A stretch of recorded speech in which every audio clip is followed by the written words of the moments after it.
कभी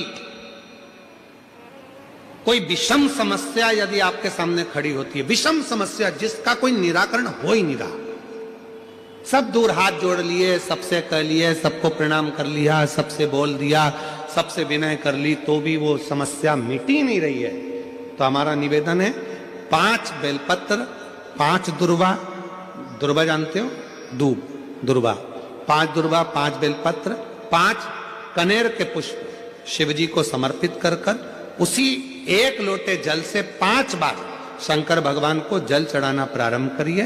लगभग 1 हफ्ते यदि आपने शिव को जल चढ़ाना प्रारंभ कर दिया इसी क्रम से, तो निश्चित है वो समस्या का हल 1 हफ्ते के अंदर बाबा को निकालना ही पड़ेगा और आपका लक्ष्य निश्चित करना ही पड़ेगा। आपका लक्ष्य निश्चित करना पड़ेगा। कितनी बेलपत्र है? 5। कितनी दुर्वा है? 5। कितने कनेर के पुष्प हैं? 5। और जो 1 लोटा जल आप लेकर गए हो उसी को थोड़ा थोड़ा कर कर 5 बार समर्पित करना। 5 बार नाम स्मरण रखना। तुम रुकेश्वर महादेव का, फिर से बोलिए नाम, जम के बोलो जरा, तुम रुकेश्वर महादेव। तुम रुकेश्वर महादेव का एक नाम ऐसा नाम है, हम कई माताओं से कहते हैं जिनके गर्भस्थ कई पत्र हैं ऐसे आए हुए, बहुत सारे पत्र हैं जिसमें माताओं ने कहा हमारे शरीर में गांठ थी और वो बाबा की कृपा से गांठ गली। अब हम आपसे एक बात पूछें, हाथ की घड़ी बंद हो जाएगी तो क्या समय घूमना बंद हो जाएगा? क्या समय चलना बंद हो जाएगा? क्या जम के बोलो जरा। नहीं। घड़ी बंद हो जाएगी तो क्या समय चक्र चलना बंद हो जाएगा? क्या नहीं, नहीं हो सकता। समय अपनी रफ्तार से चल रहा है, समय अपनी रफ्तार से आगे बढ़ रहा है। घड़ी बंद हुई है, समय बंद नहीं हुआ। तो फिर कई लोग ऐसे भी हैं, परिवार ने धोखा दे दिया तो उन्होंने जीना ही छोड़ दिया, पत्नी ने धोखा दे दिया तो मन में आया कि अब जिंदगी बेकार हो गई, पति ने धोखा दे दिया तो लगा कि अब जीवन ही बेकार हो गया, फिर मन में आया रिश्तेदार ने धोखा दे दिया तो मेरा तो जीवन ही बेकार हो गया। एक कंपनी में जॉब कर रहा था, उस कंपनी से निकल गया तो सोचा कि अब तो मेरी पूरी जिंदगी बेकार हो गई, अब मुझे कोई दूसरा जॉब ही नहीं मिलेगा। क्यों सोचना? घड़ी बंद हुई है, समय चक्र बंद नहीं हुआ। याद रखना, घड़ी बंद हो जाए घबराना नहीं, समय तो चल रहा है और ये समय हमको सिखा रहा है कि दुनिया में कितना भी दुख की घड़ी आ जाए और घड़ी बंद भी हो जाए तो हिम्मत मत हारना। जैसे समय चक्र चलता रहता है वैसे भी तुम चलते रहना, तो तुम्हारी जिंदगी एक ना एक दिन मंजिल तक पहुंच जाएगी। समय चक्र के अनुसार अपने जीवन को अग्रण्यता रखिए, समय चक्र के अनुसार अपने जीवन को प्रबल रखिए। अपने जीवन, कोई कहता है कि बचपन में भगवान को भजना चाहिए, जवानी में भगवान को भजना चाहिए, अधेड़ी में भगवान को भजना चाहिए, कि बुढ़ापे में भगवान को भजना चाहिए। बोलो रे मुंबई वाली जीजियों और मुंबई के जीजाओं, बचपन में भगवान को भजना चाहिए, जवानी में भगवान को भजना चाहिए, अधेड़ी में भगवान को भजना चाहिए, कि बुढ़ापे में भगवान को भजना चाहिए। शिव महापुराण की कथा कहती है कि तुम्हारी जिंदगी में जब तुम्हें लगने लगे कि शिव मेरा पिता है, उसी समय से भगवान को भजना प्रारंभ कर देना चाहिए। उसी समय, इंतजार मत करना कि बचपन में कोई भगवान की भक्ति करी जाती है। जवानी में क्या भगवान का भजन किया जाता है?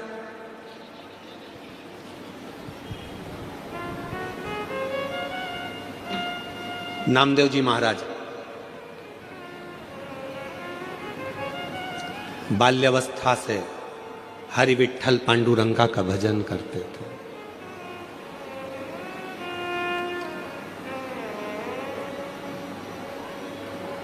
बचपन से विठ्ठल विठ्ठल विठ्ठल विठ्ठल विठ्ठल भजा। राम कृष्ण हरि जय, राम कृष्ण हरि, राम कृष्ण हरि जय, राम कृष्ण हरि। जप रहे पांडुरंगा हरि विठ्ठल के भजन में नामदेव जी महाराज इतने डूब गए थे, कुत्ता रोटी लेकर भागा तो उसके पीछे घी की कटोरी लेकर भागते थे। लोग उनको बावरा कह देते थे, शुद्ध नहीं है, बावरे हो गए। जैसे मीरा भई रे बावरी, मीरा को भी लोग बावरी कह देते थे, पागल कह देते थे, वैसे नामदेव जी को भी बावरा पागल कह देते। कुत्ते के पीछे घी की कटोरी लेकर भाग रहे हैं कि कोरी रोटी ना खा ले, घी लगा कर दूंगा। उन्हीं नामदेव जी महाराज की झोपड़ी में आग लग जाती है।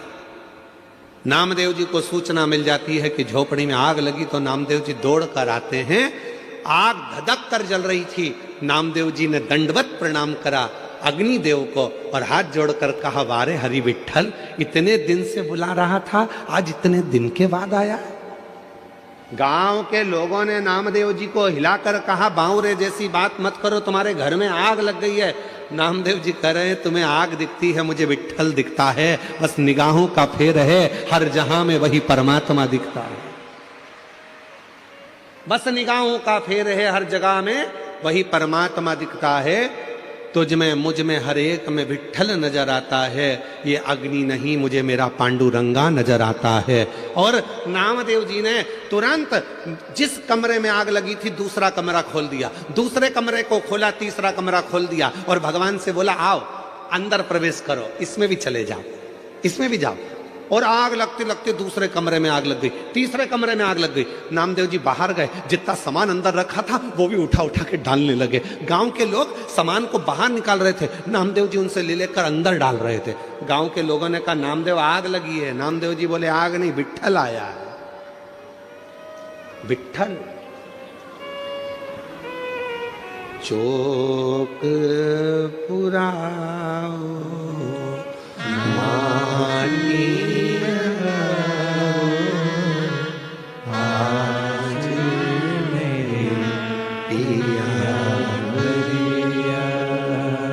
आज मेरा विठ्ठल आया है, पांडुरंगा आया है।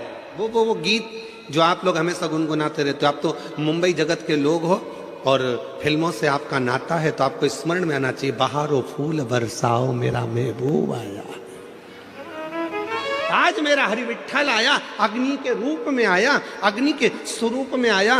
गांव के लोगों ने गादी निकाल ली थी, कम्बल निकाल लिया था, रजाई निकाल ली थी, नामदेव जी ने सब ले जाकर डाल दी। और डालने के बाद गांव के लोगों ने अब देखा पूरा घर धधक कर जल रहा था। अब क्या ओढ़ेगा नामदेव, ठंड पड़ रही है इतनी तेज, क्या करेगा नामदेव। इतने में गांव के लोगों ने कह दिया, अपन ने तो निकाला था कम्बल, अपन ने निकाली थी दरी, अपन ने निकाली थी गादी, इसने सब डाल दी, इसलिए अब इसको रात को कोई भी ना तो दरी देगा, ना कम्बल देगा, ना गादी देगा, इसको ठंड में कुकड़ने दो, ठंड में कांपने दो।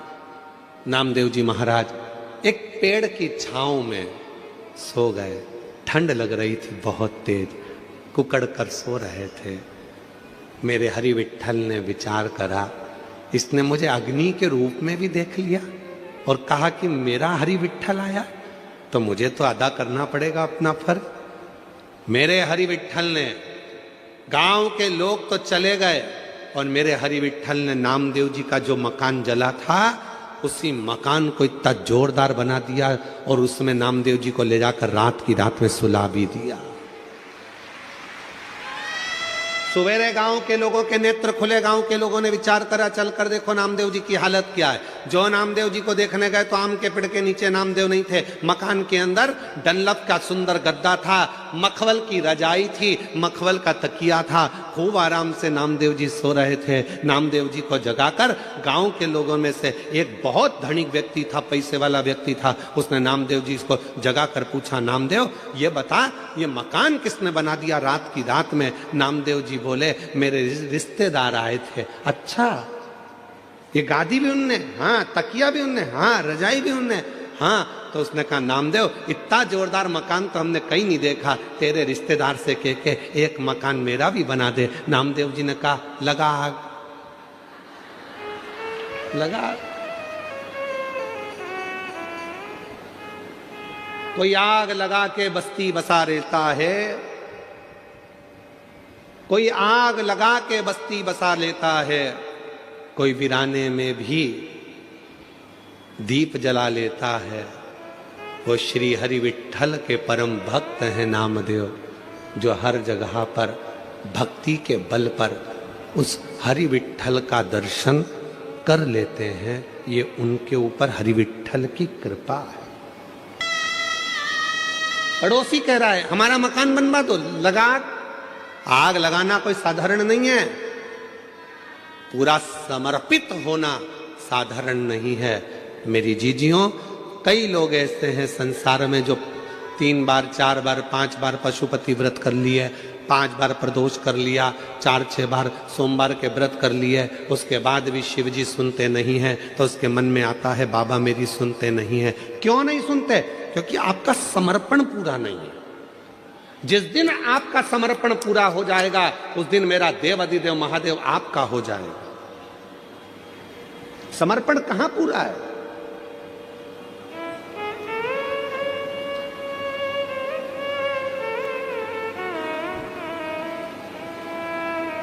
एक पत्र है,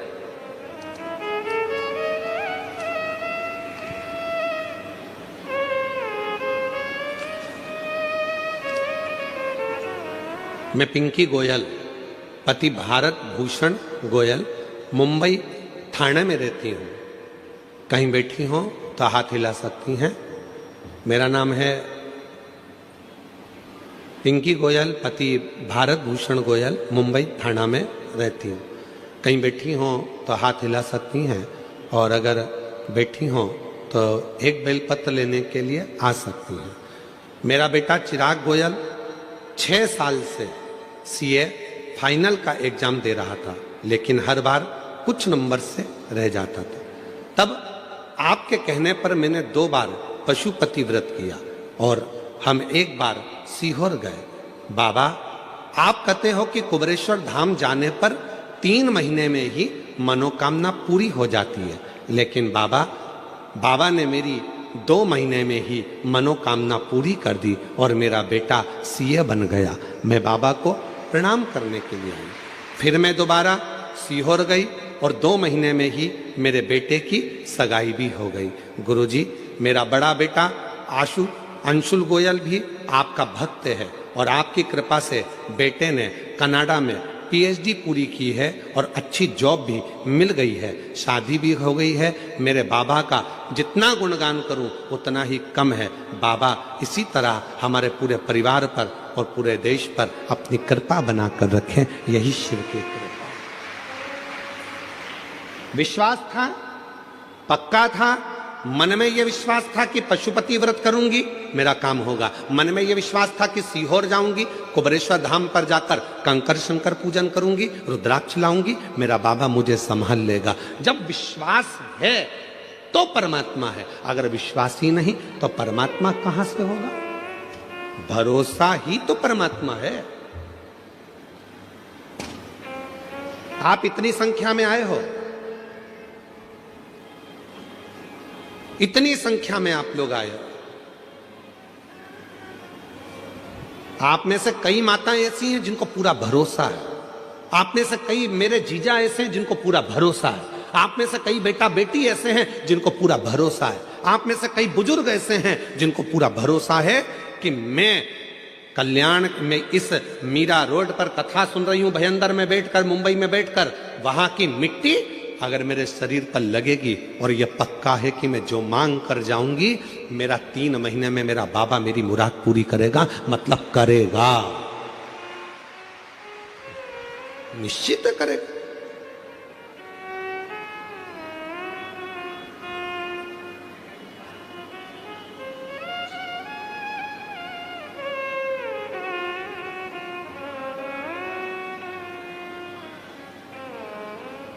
कल एक बहन जी ने एक पत्र लिखा था और उस पत्र को हमें ढूंढना पड़ेगा। उस पत्र में उन्होंने लिखा था कि आपकी कथा सुनते सुनते मुझे शंकर जी से मोहब्बत हो गई। नीचे पत्र में लिखा था, क्या आपको शिव जी से मोहब्बत हुई है?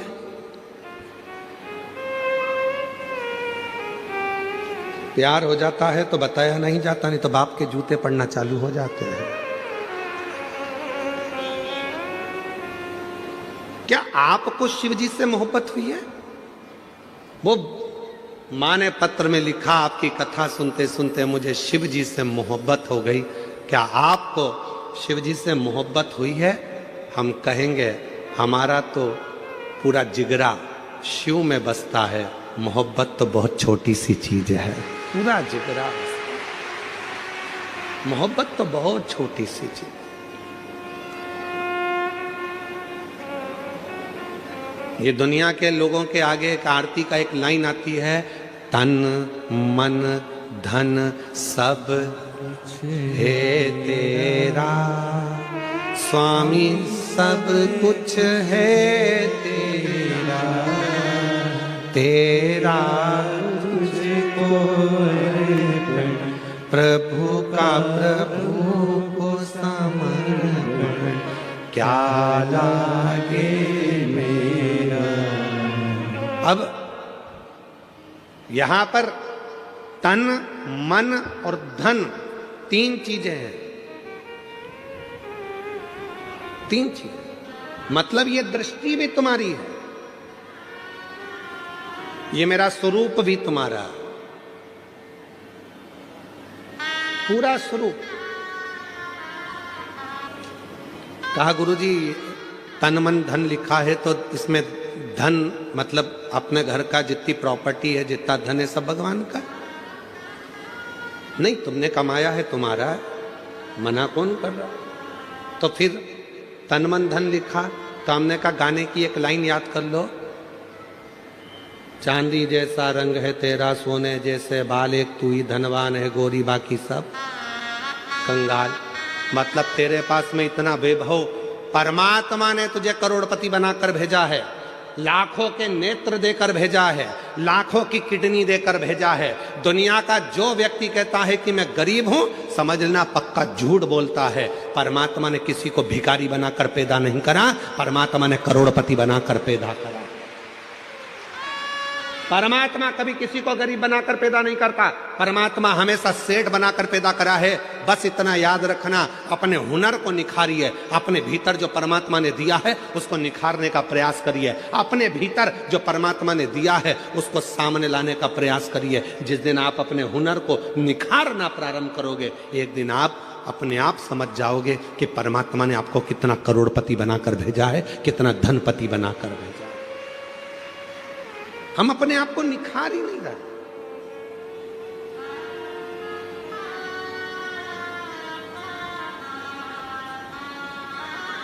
कई माताएं अपने बच्चे से कहती हैं,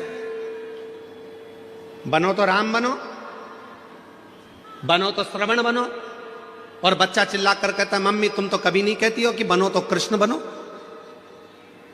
माँ ने कहा हम इसलिए नहीं बोलते क्योंकि तुम समझोगे कि भगवान कृष्ण ने माखन को चुराया, भगवान कृष्ण ने चीर चुराया, तो हमको लगता है कि तुम भी कहा कुछ वैसा ना करने लगो, इसलिए हम तुम्हें कृष्ण नहीं, हम तुम्हें राम बनने को कहते हैं, हम तुम्हें श्रवण बनने को कहते हैं। इतनी देर में बच्चा कहता है अगर तुम कहती हो कि राम बनो श्रवण बनो तो मैं राम बनने को तैयार हूं। जैसे दशरथ जी ने अपनी पूरी सत्ता राम जी को सौंपी थी, लाओ जरा तिजोरी की चाबी सौंपी है, देव हमको तिजोरी की चाबी।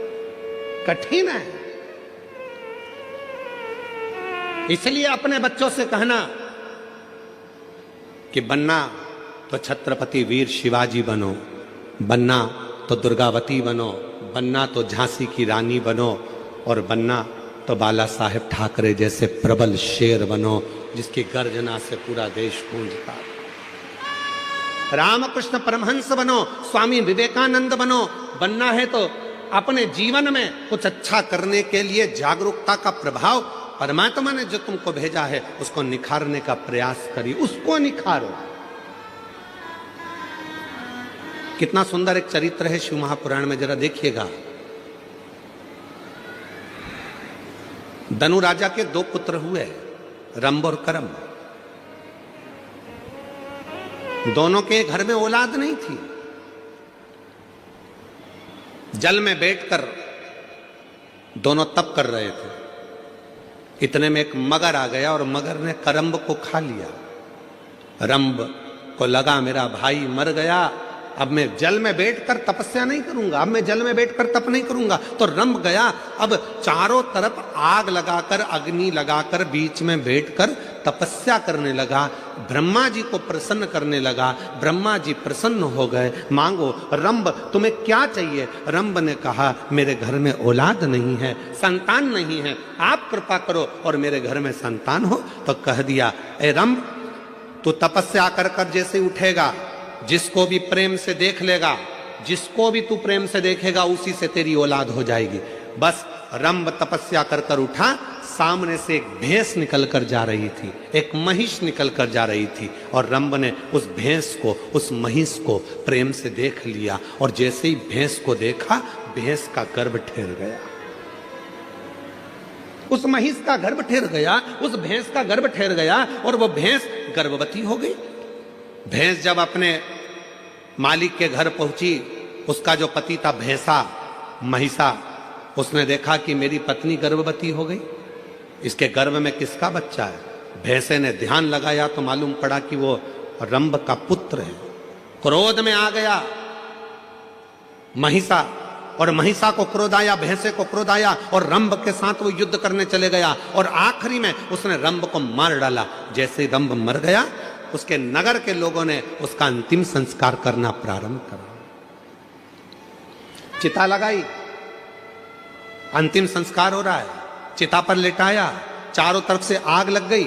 इतने में भैंस को लगा, उस भैंस को जिसके गर्भ में बच्चा था, उस भैंस को लगा कि मेरे गर्भ में इसका बच्चा है जो जल रहा है, जिसकी चिता जल रही है, पर पति तो मेरा यही है। क्यों ना अब मैं अपने भी प्राण त्याग दूं, अपने पति के साथ ही सती हो जाऊं। और वो भैंस दौड़ती दौड़ती अग्नि में कूद पड़ी। जैसे ही अग्नि में कूदी, इतने में उसका एक बच्चा हो गया, जिसका जन्म होते से ही, प्रकट होते से ही उसने मनुष्य का और भैंस का दोनों का रूप धारण करना प्रारंभ कर दिया। उसका नाम महिषासुर हो गया। उसका नाम था महिषासुर।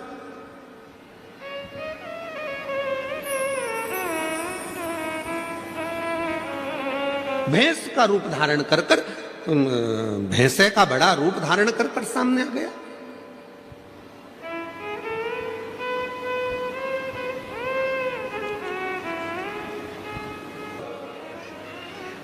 महिषासुर ब्रह्मा जी का तप करा, वर मांगा, मुझे वर दीजिए ब्रह्मा जी। ब्रह्मा जी ने पूछा कौन सा वर चाहिए? तो ब्रह्मा जी से कहा मुझे वर दीजिए कि मुझे कोई पुरुष ना मार सके।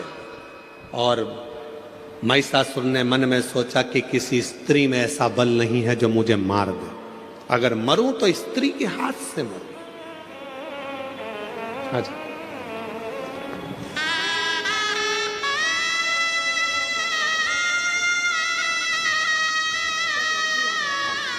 भाई आप तो बैठे थे सीए भी बनने की, और दूसरे बैठे थे भी अच्छे जॉब की। एक बार जोरदार ताली बजाओ। दोनों बच्चों का अच्छा जॉब भी लगा और दोनों बच्चों का विवाह भी हुआ। बहुत बहुत बधाई आपको। शिव महिषासुर को वर मिल गया, मरूं तो एक स्त्री के हाथ से मरूं। तथास्तु। खूब उपद्रव मचाया उस महिषासुर ने, बहुत बहुत उपद्रव मचाया। इतना उपद्रव महिषासुर ने मचाया, चारों तरफ हाहाकार मच गई। हर जगह पर लोग घबराने लगे, डरने लगे, भय खाने लगे। इतना भय उत्पन्न होने लगा महिषासुर के कारण कि देवताओं के पास में दौड़ दौड़ कर जाते, प्रार्थना करते, इस महिषासुर को मार दो। ब्रह्मा जी ने कहा ये महिषासुर ऐसे मरने वाला नहीं है, ये मरेगा तो किसी स्त्री के हाथ से मरेगा। इसको देवता नहीं मार सकते, इसको मारेगी तो केवल एक नारी मारेगी।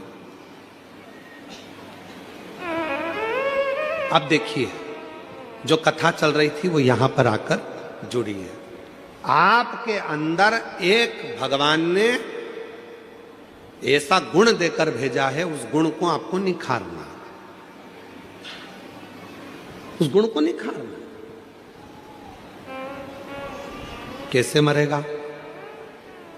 देवताओं से जाकर कहा, आप सबकी धर्म पत्नियों को जाकर कहिए कि कोई एक इस महिषासुर को मार दे। इंद्रदेव की पत्नी से कहा, क्या तुम मार सकती हो? ब्रह्मा जी ने कहा, नारी में बल तब आता है जब वो अपने पति का सम्मान करे, आदर करे, सत्कार करे और नमन करे, ऊंची आवाज में बात ना करे, तो नारी के अंदर एक बल बड़ा प्रबल रहता, बड़ा।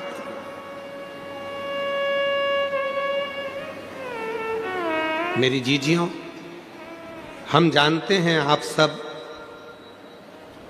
बहुत अच्छे शहर में रहते हो, बहुत विद्वत शहर है मुंबई, बहुत विद्वत शहर है।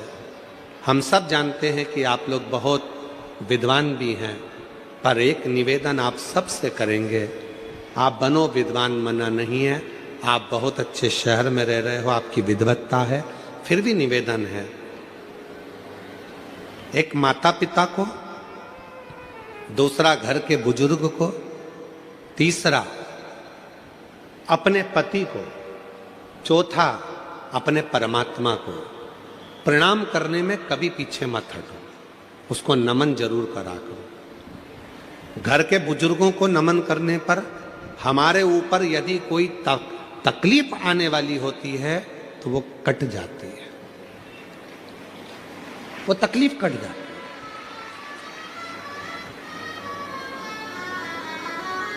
अपने माता पिता को प्रणाम करने में बिल्कुल संकोच मत करो,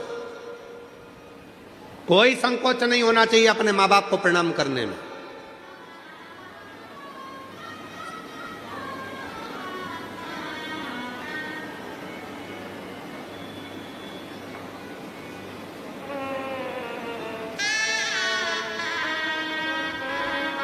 एक हमारे बहुत अच्छे जजमान हैं, बहुत अच्छे हैं, उनके 4 लड़के हैं,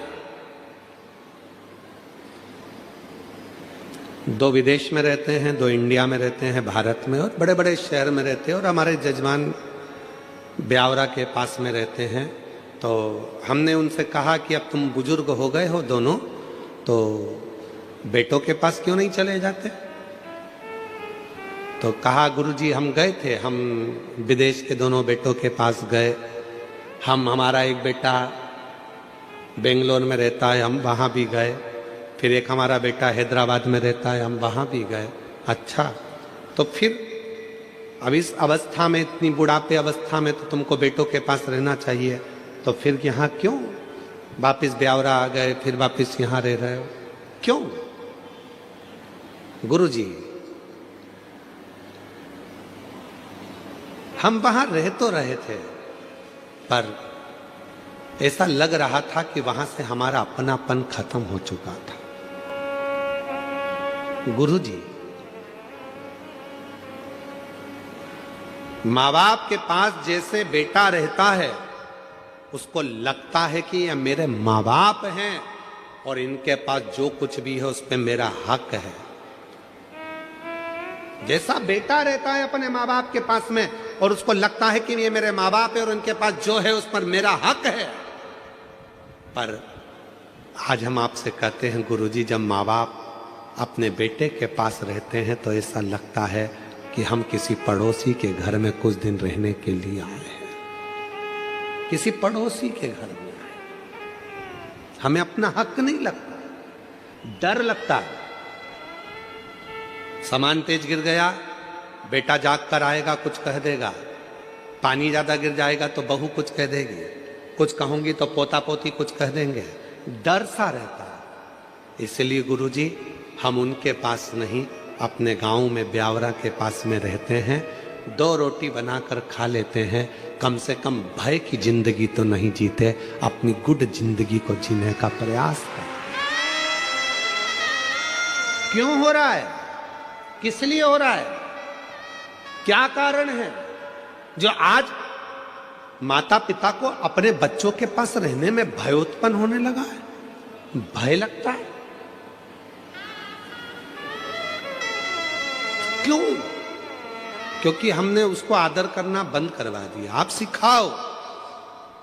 4 जगह पर झुकने पर कभी भी आप हार नहीं मान सकते। माता पिता के आगे झुकिए, घर के बुजुर्गों के आगे झुकिए, दूसरे नंबर पर, तीसरे नंबर पहले घर के माँ बाप के आगे झुकिए, घर के बुजुर्गों के आगे झुकिए, अपने अगर विवाह हुआ है, पति है, उसको भी प्रणाम करिए। और परमात्मा जिसको तुम भजते हो, जिसको तुम स्मरण करते हो, जपते हो, उसको प्रणाम करने में पीछे मत हटो। और एक बात और अपने अंदर उतार कर रखिए, किसी से गुरु मंत्र लो मत लो। आज के जमाने में 50 बार सोचना पड़ता है कि गुरु किसको बनाया जाए।